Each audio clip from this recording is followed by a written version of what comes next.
علموں سے پیسہ بچاؤ، تابوت سے پیسہ بچاؤ، ہر جگہ سے لے جا کے غریب کو دے دو، ایسا نہیں. ہر چیز اسلام نے غریب کے لیے نہیں رکھی، اور بھی بہت ساری دینی حکمتیں ایسی ہیں جن میں پیسہ خرچ ہوتا ہے. غریب کے لیے کتنی چیزیں، غریب کے لیے صدقہ دے سکتے ہیں آپ، اس کو خیرات دے سکتے ہیں، زکوٰۃ دے سکتے ہیں، رد مظالم دے سکتے ہیں، خمس غریبوں کے لیے ہے، فطرہ غریبوں کے لیے ہے، جتنے چاہیں عطیات، چیریٹی، کتنی طرح کی چیزیں اسلام نے مختلف طریقوں سے غریبوں کی مدد کا، کفارات ہیں، فدیے ہیں.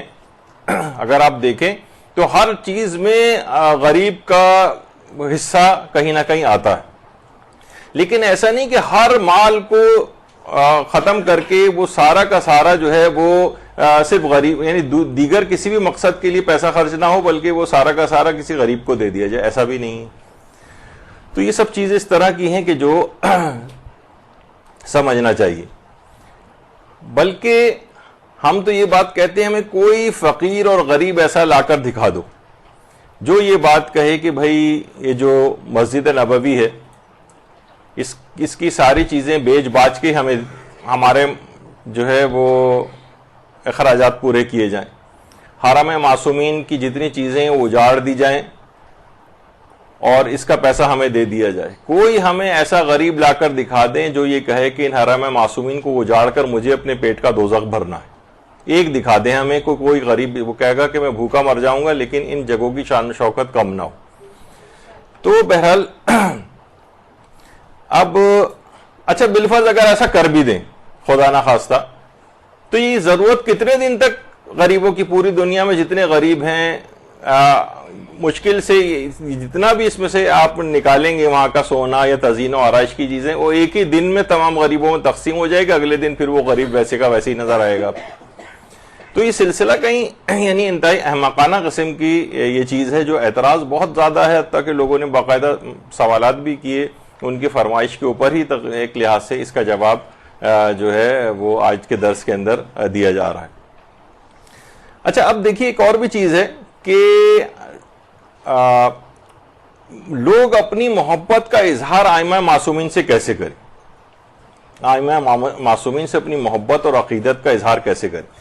دیکھیے ائمہ نے اپنا سب کچھ نچھاور کر دیا اپنے ماننے والوں پر، اپنی جانیں دے دیں، اپنی اولادیں دے دیں، اپنے اموال دے دیے، ان کے کتنے حقوق کو غصب کر لیا گیا. اب لوگ بھی دیکھیں اس زمانے میں کیا ہوتا تھا کہ لوگ اپنی محبتوں اور عقیدتوں کا اظہار امام سے کرتے تھے، ان کو تحفے تحائف لا کر دیتے تھے، ان کو ہدیے دیا کرتے تھے، یہ اس زمانے میں تھا. اچھا ہم لوگوں کے ساتھ کہ ہم اپنی عقیدت اور محبت کا اظہار کیسے کریں؟ ہمارے سامنے نہ کوئی، ہم نے ائمہ کے پاس ہم جا سکتے ہیں، ایک زمانے کا امام ہمارا ہے وہ بھی ہماری نگاہوں سے غائب ہے پردے غیبت میں، نہ ہم ہدیے کوئی پیش کر سکتے ہیں. تو ایک سائیکی ہے. اسی وجہ سے مومنین کے جو اپنے عطیات ہوتے ہیں، نذورات ہوتے ہیں، اور یہ تمام چیزیں کیا ہیں، ایک باقاعدہ حسرتوں کی یادگاریں وہ اپنی بناتے ہیں اسی محبت اور عقیدت کے اظہار کے طور پر. آپ دیکھتی ہیں کہ مثلا ہمارے ہاں کتنے روزے بنانے کا رواج کیوں ہوا ہے. یہ اسی وجہ سے تھے کہ ایک زمانہ تھا، آپ کو پتا ہے کہ لوگ یہاں مساجد کے اندر ہم خود اس نمازوں میں بیٹھے ہوئے ہوتے تھے، جب یہ باقاعدہ اعلانات ہوتے تھے کہ خدا جو زیارات کے رستے ہیں کھول دے، لوگ حسرتوں کے ساتھ اپنے گھروں میں تصویریں لگاتے تھے حرم ائمہ معصومین کے روزوں کی، نہ وہ جا سکتے تھے، اتنی پابندیاں تھیں، اتنے مسائل تھے، ہر ایک کے پاس وسائل نہیں ہوتے تھے کہ ان جگہوں پہ جا سکیں، وسائل ہوتے تب بھی سیاسی حالات ایسے نہیں ہوتے تھے کہ وہاں تک جا سکیں.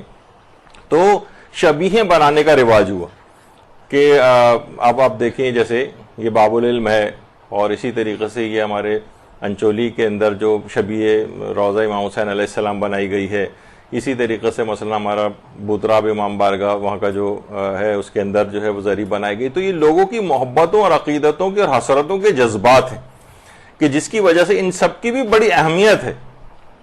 یہ اپنی محبت اور عقیدت کا اظہار کیسے کریں؟ تو یہی وجہ ہے کہ ان کی اس طرح سے شبیہ بنائی گئی. اسی طرح سے مثلا لوگ جو ہیں بعض اوقات اس انٹلیکچوئل حضرات ذوالجناح کے اوپر بھی اعتراض کرتے ہیں کہ بھئی اس کے اوپر اتنا جو یہ لگایا جاتا ہے اور اس کو سجایا جاتا ہے، اس کو کرنے کی کیا ضرورت ہے؟ لوگوں کی محبت اور عقیدتیں وہ یعنی ان کی یادگاریں مناتے ہیں, ان کے اوپر اپنا ذاتی مال جو ہے وہ خرچ کر رہے ہیں, کسی اور کا مال تو نہیں خرچ کر رہے ہیں. تو یہ تمام یادگاریں, چاہے وہ اچھے طریقے سے اس کو جو ہے ان یادگاروں کو منانا چاہتے ہیں, تو بہت سے احمق حضرات اس طرح کی چیزوں کے اعتراضات ان کے اوپر بھی لے کر آتے ہیں. تو بہرحال یہ تمام چیزیں کیا ہیں, محبتوں کے اظہار کا ایک طریقہ ہے. اچھا, ایک بات اور کہی جائے کہ محبتوں کے اظہار میں ایک تو ہر چیز, اگر وہ کہتے ہیں محبت کا اظہار کرنا ہی ہے نا, تو اس کے اوپر ایک ایسی کالے رنگ کی چادر چڑھا دیں مثلا. یعنی دیکھیں, ہر چیز کا اگر کوئی شخص کسی کو کوئی تحفہ بھی دینا چاہتا ہے نا, تو بعض اوقات دیکھیے اس کے اندر اس کا بھی خیال رکھنا ہوتا ہے, اپنی حیثیت کا بھی. کوئی کسی کو ہدیہ, مثلا کوئی ارب پتی کسی کو ہدیہ دے اور 50 روپے کا یا 10 روپے کا نوٹ نکال کے دے, میری طرف سے ہدیہ, آپ کہیں گے ہدیہ تو ہدیہ ہوتا ہے, چھوٹا ہے بڑا نہیں, اس کو اپنی حیثیت کا خیال رکھنا چاہیے تھا. غریب شخص ہے جس کے پاس کچھ نہیں, وہ کسی کو 10 روپے مثلا عیدی کے طور پر دیتا ہے, تو وہ بہت بڑی چیز شمار ہوتی ہے. کتنے بزرگ ہمارے خاندانوں میں ایسے تھے پچھلے زمانوں میں جو 5-5 روپے 10-10 روپے اس طرح سے دیا کرتے تھے, اور بڑے اہتمام کے ساتھ ہم ان سے عیدی لیا کرتے تھے. لیکن اب وہ 100 روپے بھی کسی کو بچے کو دیتے ہیں تو وہ اس کو کوئی لفٹ ہی نہیں کرا رہا ہوتا کہ اتنے کم جو ہے اس کو عیدی کے پیسے کیوں دیے جا رہے ہیں. تو بہرحال دیکھیے, یہ جب بھی کہا جاتا ہے کہ حسنات الابرار سیئات المقربین, یہ باقاعدہ ایک حدیث کا جملہ بھی ہے کہ نیک لوگوں کی نیکیاں مقربین کے نزدیک گناہ ہوتی. نیک لوگوں کی نیکیاں, یعنی تمہارا مقرب حضرات, تمہارا مقام تو اس بات سے بہت بلند تھا, تمہیں تو اور بڑی بڑی نیکیاں کرنی چاہیے تھی. مثلا کوئی بہت مقرب ہے, وہ بس راستے سے مثلا وہ صفائی کرتا جا رہا ہے, جھاڑو لے کے گلی کے اندر دے رہا ہے, یہ بھی تو نیک کام ہے نا, بہرحال صفائی وفائی کرنا. نہیں, تمہارا مقام اس سے بلند ہے, تمہیں اور بڑا کام کرنا چاہیے. تمہارا مقام 10 روپے دینے والا نہیں تھا, تمہیں تو 1 کروڑ روپے مثلا خرچ کرنا چاہیے تھا. تمہیں ارب پتی خرب پتی آدمی ہو, تمہارا مقام اس سے بلند تھا, تمہاری یہ 5-10 روپے کا صدقہ جو ہے تمہاری اس کے خلاف ہے. تو اگر کوئی شخص ہم تو اپنے اعتبار سے دیکھ رہے ہوتے ہیں نا, جو نذورات دیتے ہیں ان جگہوں کے اوپر بہت سے امیر کبیر افراد ہوتے ہیں, وہ بہت بڑی بڑی رقمیں بھی دیتے ہیں کہ ہماری طرف سے حرم کے اوپر اتنا پیسہ لگایا جائے. تو یہ ان کے مطابق, ان کی شان کے مطابق اللہ نے ان کو دیا ہے. اچھا, پھر یہ خالی یہ تزئین و آرائش فقط ہر شخص اپنے لیول کے اوپر بھی کرتا ہے. آپ اگر چلے جائیں, ہاں نہیں, اس میں بھی ایک بات اور بتا دیجیے, یہ بھی بیچ میں اچھا ایک مسئلہ آ گیا کہ اگر مثلا سید کیا غیر سید سے صدقہ لے سکتا ہے, کہ والا حکم بھی, تو سید غیر سید سے مستحب صدقہ جو ہے وہ لے سکتا ہے, صدقہ واجبہ نہیں لے سکتا, یعنی فطرہ نہیں لے سکتا, زکوٰۃ نہیں لے سکتا, لیکن عام مستحب صدقات لے سکتا. تو اس کے اندر بھی ایک ہے صدقہ توہین. صدقہ توہین نہ دیا جا سکتا ہے, نہ اس کے لیے لینا صحیح. یعنی جس کو لینے میں اتنے معمولی اور اتنی کم رقم سید کو دینا جس کو لینے میں سید کی توہین ہو, یہ حرام ہے. مثلا سید ہے, اس کو کوئی شخص جو ہے نا وہ چونی جو ہے وہ صدقہ دے رہا ہے, 1 روپیہ صدقہ دے رہا ہے, 2 روپے صدقہ دے رہا ہے, یہ صدقہ توہین ہے. اتنی معمولی رقم ہے, یعنی کہ اپنی حیثیت, اس کی سید کی حیثیت کے مطابق کچھ تم اس کی مالی مدد کرو, یہ تو اس کی توہین ہے لینے میں. باقاعدہ آغا سیستانی وغیرہ کے استفتاءات آپ دیکھیں, اس کے اندر اس کو صدقہ توہین شمار کیا گیا. تو ان چیزوں کا خیال رکھنا چاہیے. تو میں یہ کہہ رہا تھا کہ دیکھیں, ہم کوئی شخص اتنے لیول کے اوپر بھی نہیں جاتا, لیکن اپنے مرحومین کی قبور ہی کو وہ سجاتا اور بناتا ہے. اس کے اوپر پھول دیکھا جائے, کوئی جا کر پوچھے کہ بھئی پھول لگانا نہ واجب ہے, نہ پھول وہاں پر لے جانا مستحبات کے اندر سے ہے, لیکن اس کا دل چاہتا ہے, وہ خوش ہوتا ہے اپنے مرحومین کی قبر کے اوپر پھول کو رکھ کر. یہ اس کی نفسیاتی ایک اس کی نفسیات کے اندر ہے کہ وہ اس کو اس طرح سے ان قبور کو بہتر دیکھنا چاہتا ہے. اب آپ دیکھیں شہداء کی قبور کو کس طرح سے سجایا جاتا ہے, بلکہ اپنے عام مرحومین کی قبور کے ساتھ بھی ایسا ہی ہے. تو لیکن لوگ اکثر آپ نے دیکھا ہوگا کہ لوگ وہاں پر گھاس بھی اگاتے ہیں قبر کے اوپر بعض اوقات سایہ کرتے ہیں, پھول وغیرہ وہاں پر جو ہے وہ رکھے ہوتے ہیں. اور کیوں ہم اپنے لوگوں کی قبور کو تو اس قدر سجاتے ہیں, اور اہل دل اہل ولا ان کے دل ٹکڑے ٹکڑے ہو جاتے ہیں جب وہ جنت البقیع کی شکستہ قبور کو دیکھتے ہیں. اسی وجہ سے کہ یہ انسان کی فطرت کے اندر ہے کہ ان چیزوں کو بھی وہ بہتر سے بہتر دیکھنا چاہتا ہے. تو یہی وجہ ہے کہ دیکھیے آئمہ کے جو روضے ہیں, ان کا جو جتنے وہ پرشکو ہیں, مسجد نبوی کو آپ دیکھیں، ماشاءاللہ کتنی پرشکو مسجد نبوی ہے، کتنی حسین ہے، کتنی خوبصورت ہے، لوگوں کا دل کس قدر وہاں جا کر لگتا ہے، لیکن کوئی اس کے اوپر کبھی اعتراض نہیں کرتا۔ اسی طرح سے آپ یہ دیکھیں، کوئی کہہ سکتا ہے کہ بھئی یہ اس کی کیا ضرورت ہے؟ پہلے بھی تو زمانے میں جس وقت مسجد نبوی تھی، حتیٰ کہ وہاں پر دری چٹائیاں وغیرہ تک نہیں ہوتی تھی، لوگ زمین کے اوپر نماز پڑھتے تھے، تو آج بھی یہاں پر یہ فرش اتنے بنانے کی کیا ضرورت ہے اور یہ چھتریاں لگانے کی کیا ضرورت ہے اربوں روپے کی یہاں پر؟ تو اسی طرح سے ہو، لیکن نہیں، جیسے جیسے زمانہ ترقی کر رہا ہے ویسے ویسے ان چیزوں میں بھی بہتری آ رہی۔ تو دیکھیں ان روزوں کے اوپر جو نذورات ہیں، عطیات ہیں، یہ اور جو یہاں پر چیزیں ملتی ہیں، یہ بھی غریبوں کے اوپر اور دینی کاموں ہی کے اوپر خرچ ہوتے ہیں، یعنی جو بہتر طریقے سے اس طرح کے بنائے گئے ہیں، بلکہ جو پرشکو روزے ہیں ان سے ہزاروں کارکنان کا روزگار بھی وابستہ ہے۔ اب آپ دیکھیں کہ جو ائمہ کے جو یہ پرشکو جو روزے اور قبریں بنائی گئی ہیں، اس کے اندر جو نذورات آتی ہیں، کتنی بڑی تعداد میں اس کے اندر جو ہے وہ پیسہ جمع ہوتا ہے۔ یہ تمام پیسہ جو اکٹھا ہوتا ہے، بلکہ ایک زمانے میں نے سنا تھا جب ایران عراق جنگ ہو رہی تھی اور بہت مالی کرائسس میں ایرانی گورنمنٹ گئی تھی، تو باقاعدہ حرم امام رضا علیہ السلام سے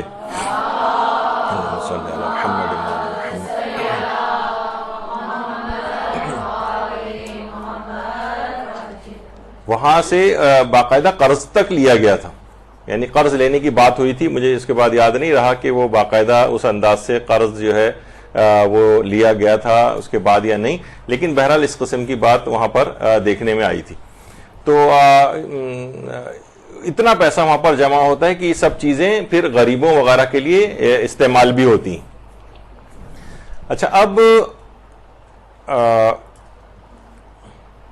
باقاعدہ اتنی بڑی تعداد کے اندر لوگ یہاں پر بیٹھتے ہیں، تو ان تمام جگہوں آپ جو لوگ افراد یہ اعتراض کرتے ہیں، تو یہ والا چیز، یہ جو لوگ یہاں پر لا کر پیسہ دیتے ہیں، وہی تزئین و آرائش کے لیے استعمال ہوتا ہے، لوگ اسی مقصد کے لیے اس میں ڈالتے ہیں، یا یہ کہ ان کی نیت یہ ہوتی ہے کہ تعمیر میں خرچ ہو جائے یا کسی بھی کار خیر میں خرچ ہو جائے، تو یہ غریبوں وغیرہ کے لیے بھی خرچ ہوتا ہے۔ پھر یہی جو زائرین وہاں پر آتے ہیں امام کے، ان کو ان کے جو کھانا وغیرہ ان کو کھلایا جاتا ہے، ان کی اور بہت ساری چیزوں کے اندر یہ پیسہ خرچ کیا جاتا ہے۔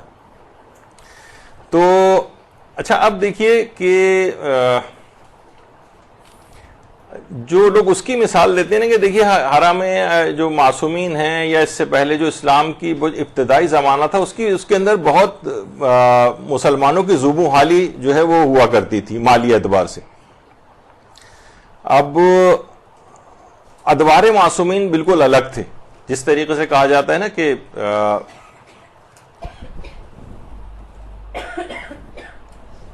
مسجد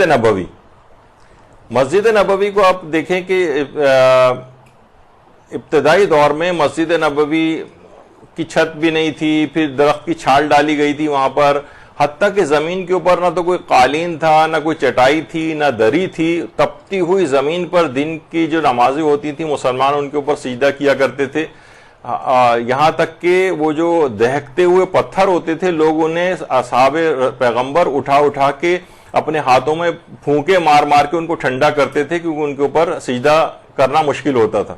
بعض اصحاب نے یہ کیا کہ ان کے اوپر کپڑا رکھ کے، کہ ان پتھروں کے اوپر کپڑا رکھ دیں تاکہ پیشانی نہ جلے، لیکن پیغمبر نے اس کو بھی منع کیا، جو کہ ہمارے یہاں دلائل کے طور پہ بھی پیش کی جاتی ہے، کسی کپڑے وغیرہ کے اوپر نہیں ہوتا، کہ اب تو ایک شرعی مجبوری بھی تھی کہ پیشانی جل رہی ہے، لیکن پیغمبر اسلام پھر بھی کپڑے کے اوپر سجدہ کرنے کی اجازت نہیں دے رہے تھے۔ تو بہرحال اس لحاظ سے اگر آپ دیکھیں تو ابتدائے جو اسلام کا زمانہ تھا اس کے اندر اس طرح کی صورتحال تھی۔ اور یہ پیغمبر آج کل جو منسوب ہے کہ اس جگہ کے اوپر پیغمبر اسلام خطبہ دیا کرتے تھے، باقاعدہ ایک ممبر تو اس وقت تک نہیں بنا تھا، پیغمبر اسلام ابتدائی زمانے میں درخت کا ایک تنا تھا، اس سے ٹیک لگا کر، سوکھے ہوئے درخت کے تنے سے ٹیک لگا کر پیغمبر خطبہ دیتے تھے۔ اس کے بعد پیغمبر کے ایک صحابی تھے جو کہ یعنی اور حالات بہتر ہوئے، جو کہ کارپینٹر تھے، انہوں نے باقاعدہ ایک لکڑی کا ایک ممبر یہاں پہ بنا دیا تاکہ پیغمبر اس پہ بیٹھ کر خطبہ دیں۔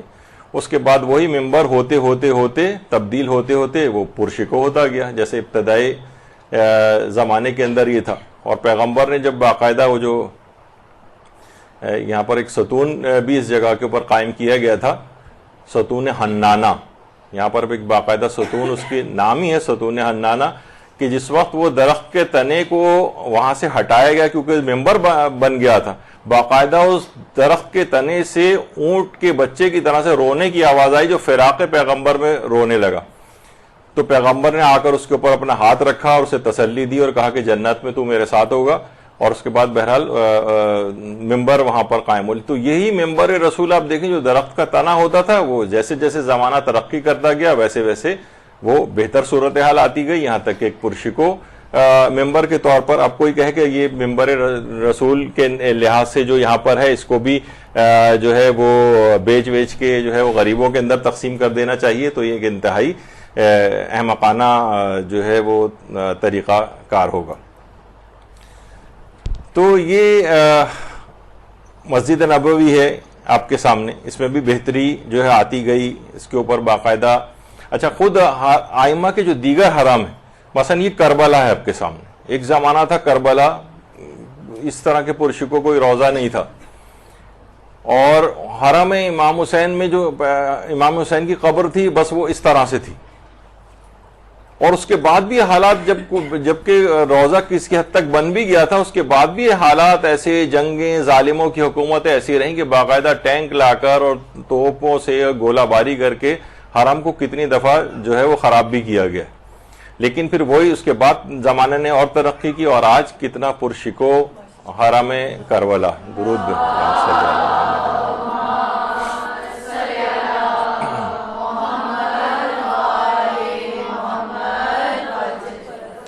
تو اسی طریقے سے اگر آپ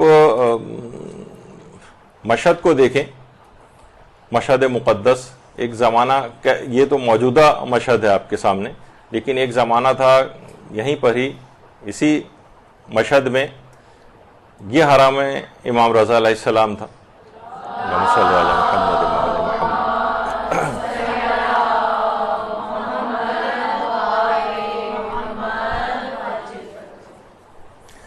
تو لیکن اس کے بعد زمانے نے مثلا مزید ترقی کی. وہی دیکھیں ایک پرانا جو مشہد اور حرم کا حصہ، اور اب جو نیا، یعنی اس کے اندر ایک تبدیلی آئی.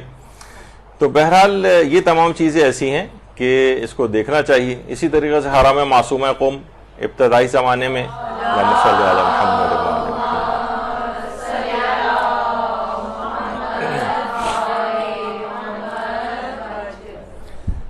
تو یہ آپ کے سامنے ہے. تو بہرحال یہ بات دماغ میں رہنی چاہیے کہ دیکھیے، ضروری نہیں ہے کہ ایک کام کو روک کر کوئی دوسرا کام کیا جائے. یعنی کیا معصومین کے حرموں کی تزئین و آرائش غریبوں کی امداد کرنے سے روکتی ہے آپ کو؟ نہیں روکتی. اچھا، مثلا وہ ہے نا کہ کسی نے ایک دفعہ غریب سے پوچھا کہ تمہیں روٹی چاہیے یا چاول کھاؤ گے؟ تو وہ غریب کہنے لگا دونوں. تو کیا ضرورت ہے کہ نہیں دونوں چیزوں کا جب آپشن موجود ہے تو اس تزئین و آرائش کے ساتھ اسی حرم معصومین کے اوپر، اسی جو روزوں کے اوپر سونا آلریڈی پہلے سے پچھلے سابقہ ادوار میں لگائے گئے، اب تو لگایا بھی نہیں جاتا الگ سے سونا. تو یہ آپ کو کس نے منع کیا ہے کہ آپ غریب کی امداد جو ہے وہ نہ کریں؟ تو بہرحال یہ حرمین جو ہیں ان کا دیکھیے پرشکو ہونا یہ ایک تبلیغ معنوی بھی، معنوی تبلیغ جو ہے وہ ہوتی ہے یہاں پر. اور ہر انسان جو ہے، دیکھیے یہ بھی بات کہی جاتی ہے، بہت اہم ہے، ہر شخص کی معرفت اتنے اعلیٰ پیمانے کی نہیں ہوتی کہ وہ ہر سختی کو برداشت کر سکے. یعنی آج بھی ہم مدرسے سے، یا آپ جس اس میں ایٹماسفیئر میں بیٹھی ہوئی ہیں، یہاں سے ہم یہ دبیس قالین آپ کے نیچے سے ہٹا دیں، اے سی سارے جو ہے وہ ختم کر دیں. یہ جو سابقہ یہ بلڈنگ میں جو ہمارا مدرسہ تھا، اتنی شدید گرمی ہوتی تھی، اکثر طالبات گرمیوں کے دور میں بے ہوش جیسی کیفیت ان کی ہو جاتی تھی اتنی شدید گرمیوں کے اندر. تو اگر یقین جانیں کہ ہر شخص اتنی سختی برداشت نہیں کر سکتا ہے، تو وہ آج ہی یہ سب چیزیں ہٹا لیں تو کتنی تعداد جو ہے وہ کم ہو جائے گی. دیکھیے کورونا وائرس سے ڈر کے آج تعداد کافی کم نظر آ رہی ہے اسی وجہ سے. تو بہرحال یہ ہوتا ہے. تو ابتدائی زمانے میں اس لحاظ سے آپ دیکھیں دعوت ذو العشیرہ جو ہوئی تھی، پیغمبر کو اسلام کا پیغمبر اسلام ختمی مرتبت صلی اللہ علیہ وآلہ وسلم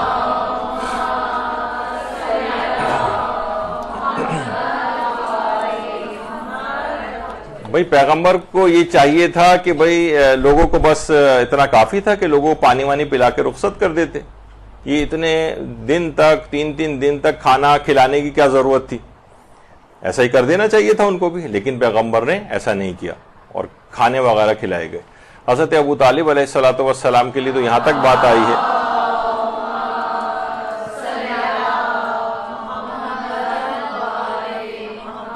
کہ اس قدر یعنی ان کے احترام اور اتنا وہ زیادہ تھا کہ جس دن وہ کھانا کھلاتے تھے اس دن کوئی شخص دوسرے کو کھانے پر نہیں بلاتا تھا. یعنی اتنے پرشکو طریقوں سے یہ سب چیزیں اوائل اسلام میں بھی ہوا کرتی تھیں. اور باقاعدہ دیکھیے یہ بات بھی کہی جاتی ہے نا, جو قرآن کی آیات بھی سلسلے میں آئی ہیں, مؤلفۃ القلوب, یعنی زکوٰۃ کا ایک مصرف یہ ہے کہ ایسے کافروں کے اوپر بھی مال خرچ کیا جائے کہ جن کے دل اسلام کی طرف راغب ہو سکیں اور وہ اسلام کی طرف آ جائیں. تو کیوں اسلام نے اس کا بات کا جس کو اسلام قبول کرنا ہے خود ہی قبول کر لے گا, یہ پیسہ خرچ کرنے کی ان کے اوپر کیا ضرورت ہے؟ لیکن قرآن نے باقاعدہ زکوٰۃ کا ایک مصرف یہ بھی بتایا ہے کہ لوگوں کو اسلام کی طرف راغب کرنے کے لیے اگر پیسہ بھی خرچ کرنا پڑے ان کے اوپر مال کو خرچ کرو تاکہ ان کے دل اسلام کی طرف راغب ہو. تو یہ تمام سہولتیں اور آسانیاں جو ان حرموں میں تزئین و آرائش, وہاں پہ اتنے بڑے بڑے اے سی لگے ہوئے ہیں, اتنے قالین ہیں, اتنے جو وہاں پر پرشکو ان کو بنایا گیا ہے, یہ اس وجہ سے تاکہ زیادہ سے زیادہ بڑی تعداد کے اندر لوگ ان جگہوں کے اوپر آئیں. وہ ایک خاص ایک معنویت, ایک روحانیت وہاں پر پائی جاتی ہے. ہر کوئی شخص کا معیار اتنا نہیں ہے کہ وہ اتنی سختیاں برداشت کر سکے. لوگوں کو آپ کوئی شخص کہے گا نا بھائی ان کی کیا ضرورت ہے کہ یہاں پر اے سی لگائے جائیں اور قالین لگائے جائیں, جس کو دین کی تڑپ ہوگی, تعلیم حاصل کرنے کا شوق ہوگا, وہ کتنی سخت اس میں آ کر پڑھ لے گا سخت حالات کے اندر بھی. لیکن نہیں, ہر ایک کے اندر یہ نہیں ہوتا, ہمیں سب کا خیال کرنا ہوتا ہے. یہی وجہ ہے کہ علامہ شیخ محسن علی نجفی اسلام آباد کے اور پاکستان کے کس قدر مشہور اور پرخلوص علماء میں سے ہیں. انہوں نے ایک دفعہ خود مجھے یہ بات بتائی تھی. کہہ رہے ہیں جب میں نے ابتدائی طور پر اسلام آباد میں مدرسہ قائم کیا تھا تو پیسہ ہونے کے باوجود میں مدرسے کے اوپر اس لحاظ سے خرچ نہیں کرتا تھا کہ بالکل اپنا کمرہ بھی میرا ایسا تھا, زمین کے اوپر میں نے ایک چٹائی ڈالی ہوئی تھی, اسی کے اوپر لیٹا کرتا تھا, نہ کوئی سامان تھا نہ کچھ تھا. تو میں کہتا تھا اس کی کیا ضرورت ہے, جس کو خلوص کے ساتھ تعلیم حاصل کرنا ہے وہ آئے گا اور کرے گا. کہہ رہے اسی زمانے میں افغانستان کے آیت اللہ باقاعدہ آصف محسنی, جن کا ابھی کچھ ہی عرصے پہلے جو ہے انتقال ہوا ہے, آیت اللہ آصف محسنی پاکستان آئے تو ان سے ملاقات کے لیے بھی آئے. جب وہ آئے اور انہوں نے ان کا کمرہ دیکھا شیخ محسن کا, کہا کہ یہ آپ نے کیا حال بنایا ہوا ہے. انہوں نے کہا کہ میں اپنے اوپر مال کو خرچ نہیں کرتا سہم امام وغیرہ, بس میرا ایسے ہی گزارا ہو رہا ہے. کہا کہ نہیں, تم طالب علموں کے لیے ایک معیار ہو, سوچیں گے کہ ہمارا جب پرنسپل یعنی جو علم میں اتنی اوپر بھی چلا جائے وہ اتنے خطرناک اور برے مالی حالات کے اندر رہے گا تو وہ ابھی سے ہی ڈسکریج ہو جائے گا. تمہیں چاہیے کہ تم مدرسہ بھی پرشکو بناؤ اپنا. بلکہ کہہ رہے ہیں اگلے دن ہی وہ لے کے گئے مارکیٹ اور وہاں پر قالین وغیرہ کی خریداریاں اور سب کچھ کروائیں اور کہا کہ اپنے حال کو بھی بہتر بناؤ اور مدرسے کے حال کو بھی بہتر بناؤ. ہر شخص اس معیار کا نہیں ہوتا, یہ طالب علم سارے ڈسکریج ہو جائیں گے, دین کا کام تم بڑھانے کے بجائے اور کم کر دو گے. تو یہی بات انہوں نے اپنے پلوں میں باندھ دی اور اس کے بعد شیخ محسن نے جامعۃ الکوثر کے نام سے ایک بہترین عالیشان یونیورسٹی وہاں پر, اور نہ جانے کتنے پروجیکٹ اور یہ ہادی ٹی وی اور کون کون سے, یہ سب شیخ محسن نے اس کے بعد شروع کی. اور دیکھیں کہ کس قدر پرشکو ان تمام اداروں اور جگہوں کو بنایا. تو اب دیکھیے یہ کہ جو بھی سہولیات عام طور پر ہوتی ہیں, دوسرا کوئی آگے کہا کہ یہاں سے سب اے سی اکھڑوا کے, تو لوگوں نے ڈونیشن دیا ہوا ہے نا, یہ لوگوں نے اس کو, بہت سارے افراد آپ کیا سمجھتی ہیں کہ 500-600 روپے جو بھی یہاں پر فیس وغیرہ پورے مہینے کی لی جاتی, اس سے جو ہے یہ سارے اخراجات پورے ہوتے نہیں. لوگ ہیں بہت سے ایسے افراد جو کبھی شاید مدرسے آئے بھی نہیں ہیں, وہ لوگ بھی اس کے اندر کار خیر کے اندر حصہ لیتے ہیں, امداد کرتے ہیں, اور یہ سب انتظامات اس لحاظ سے چلتے ہیں. تو آپ ان کا پیسہ کسی اور مقصد, جو جس مقصد کے لیے دے رہا اسی میں تو استعمال ہوگا نا. کسی اور مقصد کے لیے, غریبوں کی امداد کے لیے کہاں سے پیسہ جو ہے خرچ کر دیا جائے اس میں. یعنی وہ تو ان کی نیت میں شامل نہیں، اور جو یہاں پر دیتے ہیں وہی ان تمام غریبوں کی امداد بھی کر رہے ہوتے ہیں. تو یہ اس قسم کی باتیں جو ہیں وہ معاشرے کے اندر بہت، ہم یہی کہتے ہیں ان افراد سے کہ بھائی آپ کو چاہیے کہ بجائے کہ یہاں کا پیسہ نکال کے وہاں لگائے جائے، اپنے اللے تللے کم کریں نا، آپ اپنی تقاریب آپ کم کریں. آگے جو بھی معترض ہمارے پاس یہ مشورہ لے کے آئے گا، ہم اس سے پوچھیں گے آپ کے پاس گاڑی ہے یا نہیں، وہ کہے گا جی ہاں گاڑی ہے. ہم کہیں گے یہ والی گاڑی چھوڑ کے پھر آپ جو ہے نا اس سے کمتر ماڈل کی گاڑی کیوں نہیں لے لیتے، جو بھی 2-4 لاکھ روپے بچیں گے آپ غریبوں کی امداد کے لیے خرچ کریں. پھر وہ اگر کہ اس کے پاس کوئی کمتر گاڑی بھی، ہم کہیں گے گاڑی کی بھی کیا ضرورت، کتنے لوگ ہیں کروڑوں کی تعداد میں بسوں میں سفر کرتے ہیں، گاڑی کی کیا ضرورت ہے، کئی مہینوں کا سالوں کا غریبوں کا خرچ چل جائے گا، گاڑی کو بھی بیچیں. جو بھی مکان ہے آپ کا 200 گز کا ہے تو آپ 100 گز کے گھر میں چلے جائیں، 100 گز جو اضافی پیسے ہوں گے غریبوں میں بانٹیں. تو ہم ہر چیز پہ اس معترض کو بھی نچلی سطح کے اوپر ہم دیکھتے ہیں کتنی پھر وہ ہماری بات مانتا ہے. تو وہ ساری چیزیں ان کا فوکس فقط یہ ہوتا ہے کہ ان حرام معصومین یا دینی رسومات کے اوپر جن کی الگ الگ حکمتیں، ان کا پیسہ بس نکال کے لوگوں کے اندر جو ہے تقسیم کر دیا جائے. اصلاً وہ ان جگہوں کو اجاڑ دیکھنا چاہتے ہیں. اچھا اب کیوں ایسا ہوتا ہے؟ دیکھیے ائمہ معصومین کے جو پرشکو روزے ہیں یہ لوگوں میں ایک شوق زیارت کو بھی ابھارتے ہیں. یہ شوق لوگ ان کی تصویریں حتیٰ کہ ٹی وی کے اندر بھی جب آتا ہے ایسا ان کا دل تڑپ جاتا ہے کسی طریقے سے ہم وہاں پر پہنچ جائیں. تو یہ تمام چیزیں ہیں، ان کی اہمیت ہوتی. کیوں، کیا وجہ ہے کہ آپ جو ہے بقرعید کے اندر جو ہے وہ بہت موٹا تازہ قسم کا جانور لے کے آتے ہیں؟ کیوں کوئی آپ لقوے زدہ سوکھا سڑا قسم کا جانور نہیں لے کے آتے؟ اس کے اندر بھی ہوتا نہیں، پریزنٹیبل ہونا چاہیے جانور. ٹھیک ہے وہ اگر وہ والی نیت نہیں بھی، یعنی دنیا دکھاوے کی نیت نہ بھی ہو، تب بھی مستحبات میں سے ہے سمین ہونا چاہیے جانور، یعنی موٹا تازہ ہونا چاہیے. مستحبات میں سے باقاعدہ، تو اسلام نے بھی اس کا خیال کیا. تو دیکھیے ابھی جو میں نے بات کہی تھی کہ روزوں کے لیے احتیاط دینے والے وہی افراد ہوتے ہیں جو غریبوں کی امداد بھی کرتے ہیں، اور جو معترضین ہوتے ہیں نہ وہ غریبوں کو دیتے ہیں اور نہ روزے کے اوپر خرچ کرتے ہیں. یہ ایک نفسیات ہے. ایسے تمام افراد کا تعلق فقط اور فقط انہی تمام چیزوں سے ہوتا. تو اور صرف یہی نہیں ہے بلکہ تمام ادیان میں، صرف اسلام کا بھی دخل نہیں، شیعت کا بھی دخل نہیں، تمام ادیان میں اپنے بزرگوں کے آثار کی تجلیل اور شوکت کا اہتمام ہوتا ہے. اب تمام دنیا کے جو مذاہب ہیں ان کے افراد کے آپ ان کے جا کر ان کے مقبرے دیکھیں، ان کی قبور دیکھیں جن کا اسلام سے دور دور کا بھی تعلق نہیں ہے، کیونکہ یہ ایک ہیومن سائیکالوجی، وہ ان کی جگہوں کو بہتر سے بہتر، وہ ان کے آئیڈیل ہیں، ان کو پرشکو دیکھنا چاہتا ہے. تو یہ تمام چیزیں ایسی ہیں. البتہ فقط اور فقط صرف مساجد کے لیے سونے سے زینت کرنے کی ممانعت. آیت اللہ سیستانی نے بھی توضیح المسائل میں لکھا ہے احتیاط واجب یہ ہے کہ مساجد جو ہیں ان کو سونے سے زینت نہ دی جائے. شاید اس کا ایک فلسفہ اور حکمت بھی ہو کہ انسان وہاں عبادت کے لیے جاتا ہے، خشوع خضوع اس کو درکار ہوتا ہے، وہ ایسا نہ ہو کہ چکا چوند اور اس کے اندر اس کو دیکھ کر اس کی عبادت کا خشوع خضوع وغیرہ کم ہو جائے. ممکن ہے اس طرح کی بھی بات ہو. تو لیکن دیگر جگہوں کا یہ حکم نہیں، یہ صرف مساجد کے سلسلے میں ہے. اور صرف فقط یہی نہیں بلکہ اگر آپ دیکھیں کہ جناب جو غلاف کعبہ ہے، غلاف کعبہ اس کے اوپر کتنا زیادہ پیسہ خرچ ہوتا ہے. غلاف کعبہ کے اوپر اگر آپ حیران ہوں گی یہ بات سن کر کہ 670 کلو گرام خالص ریشم استعمال ہوتا ہے اس پر. 670 کلو گرام. 120 کلو گرام سونا استعمال ہوتا ہے ہر سال. 100 کلو گرام چاندی استعمال ہوتی. اور جو کپڑا ہے اس کا 25 ملین ریال کا صرف وہ کپڑا ہوتا ہے. اور 8 ماہ اس کی تیاری میں لگتے ہیں. اور ہر سال غلاف کعبہ جو ہے تبدیل ہوتا ہے. سونے کے تاروں سے اس کے اوپر کام ہوتا ہے. 120 کلو گرام سونا. اب کوئی تولے کا حساب کرے، اس کے بعد کلو گرام کا حساب کرے، پھر اس کو 120 سے ضرب دے، تو صرف غلاف کعبہ سے ہی لوگ کیلکولیٹر لے کے بیٹھ سکتے ہیں کہ کتنے غریبوں کی امداد ہو سکتی ہے. اور کعبے کے اوپر سے معاذ اللہ. اچھا یہ بھی مختلف ادوار میں رہا ہے. سب سے پہلے غلاف جو سادہ دیواریں ہوا کرتی تھیں کعبے کی، اس پر سب سے پہلے حضرت اسماعیل کی زوجہ نے درختوں کی چھال کا جو غلاف بنایا تھا. پھر آہستہ آہستہ کپڑے نے لی جگہ، پھر کپڑا بہترین کپڑا وغیرہ استعمال ہونے لگا.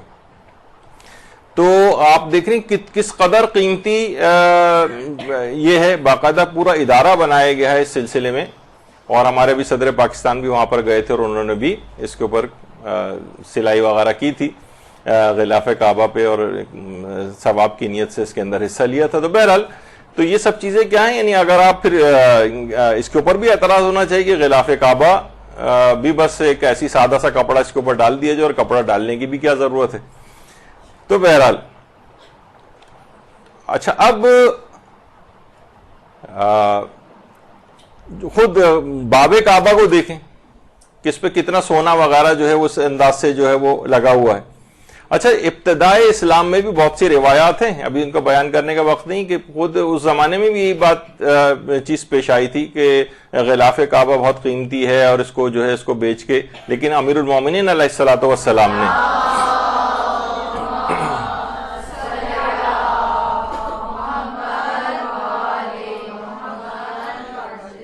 اس کے سامنے مزاحمت کی اور کہا کہ نہیں، اور اس کو بیچنے نہیں دیا، اس کو فروخت نہیں ہونے دیا، اور غلاف کعبہ کو ہٹانے نہیں دیا اس کے اوپر سے. تو یہ اس قسم کی باتیں اس سے پہلے بھی ہوتی رہیں. اچھا دیکھیے، انہوں نے بھی اس سے انکار کر دیا تھا.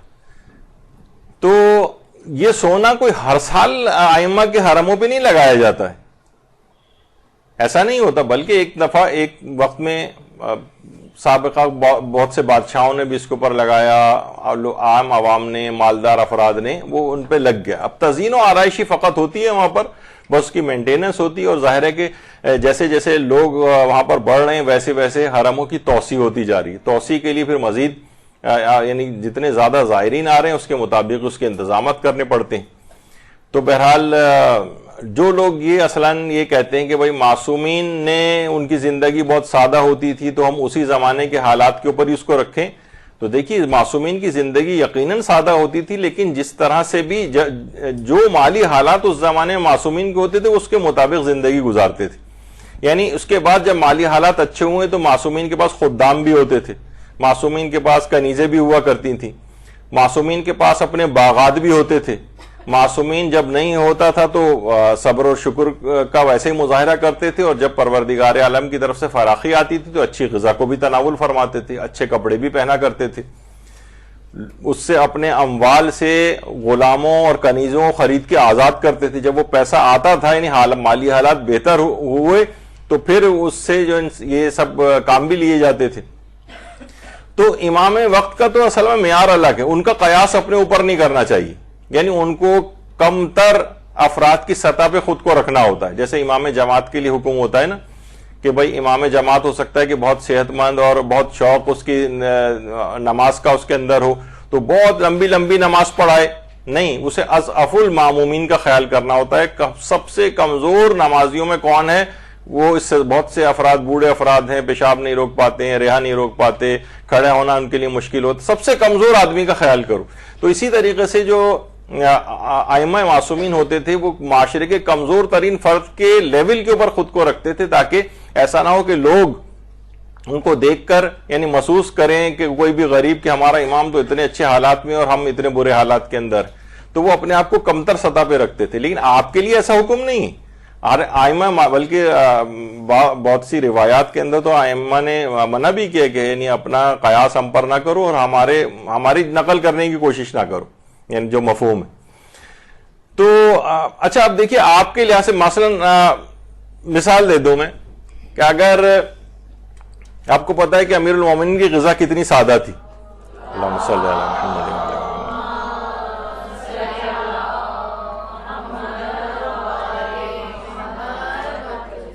جو کی روٹی،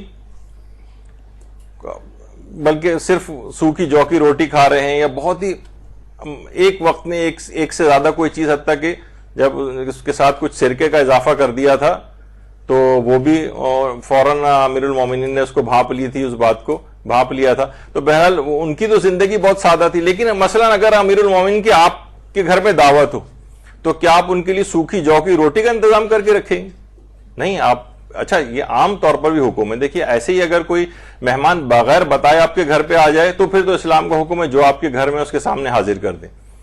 لیکن اگر آپ نے دعوت دے کر بلایا ہے تو پھر اہتمام کرنا پڑے گا اس کے لیے. یعنی پھر یہ نہیں کہ بھائی جو بھی گھر میں پکا ہے دال روٹی ہے ہم نے آپ کے سامنے رکھ دی.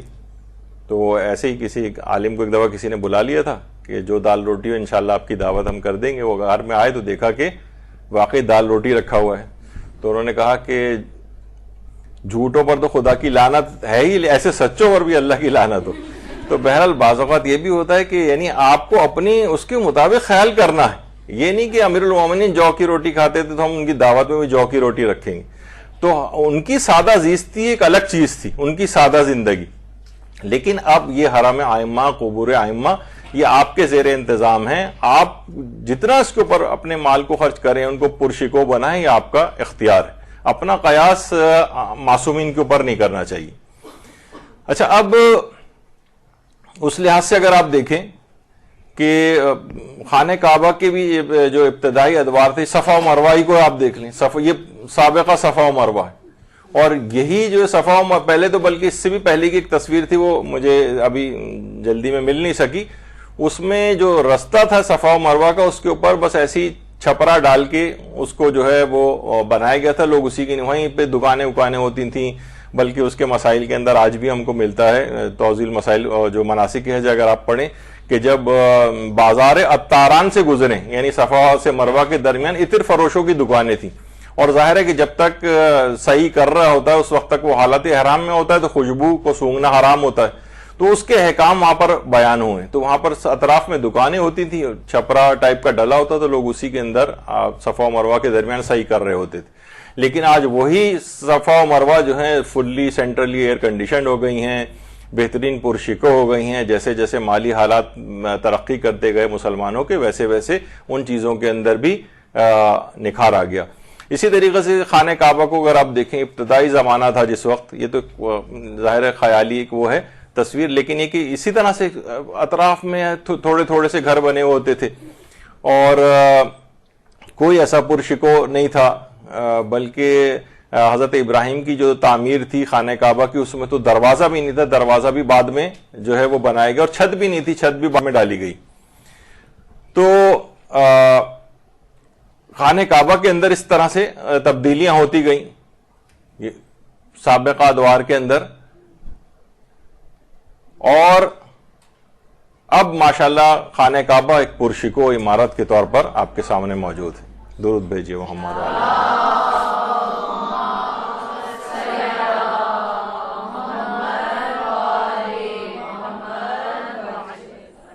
اور صرف ایسا ہی نہیں ہے, بلکہ پیغمبر حضرت یوسف ابتدائی ادوار میں کتنی قسمہ پرسی کے اندر انہوں نے گزارا کی, لیکن جب بادشاہ مصر ہو گئے, یہ حضرت یوسف کی قبر مبارک ہے, تو جب بادشاہ مصر ہو گئے تو پھر تخت و تاج پہ بیٹھنے لگے, لباس فاخرہ بھی پہننے لگے.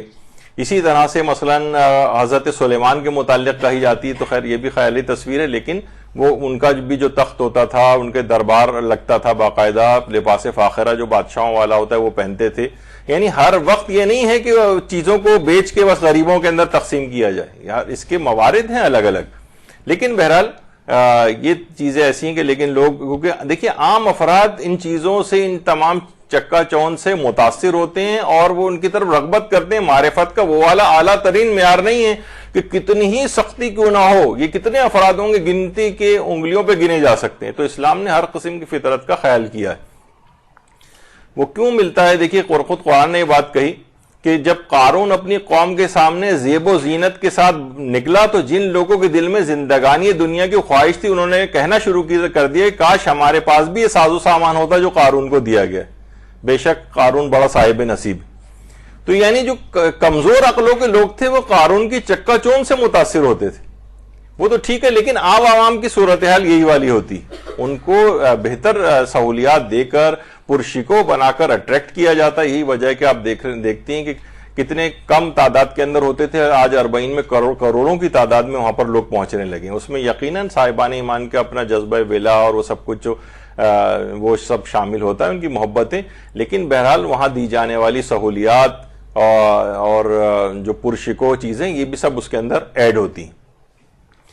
تو آپ نے دیکھ لیا کہ عقلی لحاظ سے فقہی لحاظ سے، اوقاف کے جو مسائل ہیں ان کے اعتبار سے، تمام ادیان کے اعتبار سے، معاشی اعتبار سے کتنے افراد کا روزگار بھی، کتنے سینکڑوں ہزاروں کارکنان ہیں جو کہ وہاں پر کام کرتے ہیں، ان کا روزگار بھی ان سے وابستہ ہے۔ حرم ائمہ کی جتنی بھی وسعت ہو رہی ہے، اور یا مسجد الحرام، مسجد نبوی، کتنے سینکڑوں ہزاروں کارکنان ہیں باقاعدہ کہ جن کے روزگار، یعنی غریبوں کے روزگار بھی اس سے وابستہ ہیں۔ تو بہرحال نہ صرف یہ کہ تزئین و آرائش انتہائی جائز بلکہ ایک مستحسن کام ہے، اور یہ ایسے افراد کے جو کہ اس قسم کے مشورے دے رہے ہوتے ہیں اور حرم معصومین کے سونا اکھاڑ کے غریبوں میں تقسیم کر دو، ان کا مقصد غریبوں کی امداد نہیں ہے بلکہ وہ ان جگہوں کو اجاڑ دیکھنا چاہتے ہیں۔ تو ان کے بہکاوے میں نہیں آنا چاہیے، ان کو ویسے ہی جواب بھی دینے چاہیے۔ تو یہ ایک اعتراض تھا کہ جس کا جواب تفصیل سے اس وجہ سے دینا ضروری ہو گیا تھا کہ یہاں پر اس قسم کی چیزیں بہت دیکھنے میں آ رہی ہیں آج کل، اور لوگ اس سے متاثر بھی ہوتے ہیں، اور ہم نے نوجوانوں کو دیکھا ہے کہ وہ بھی ان کی ہاں میں ہاں ملانے لگتے ہیں، کیونکہ بہرحال یہ کہ ایک طریقہ واردات ہے ان لوگوں کا ہی۔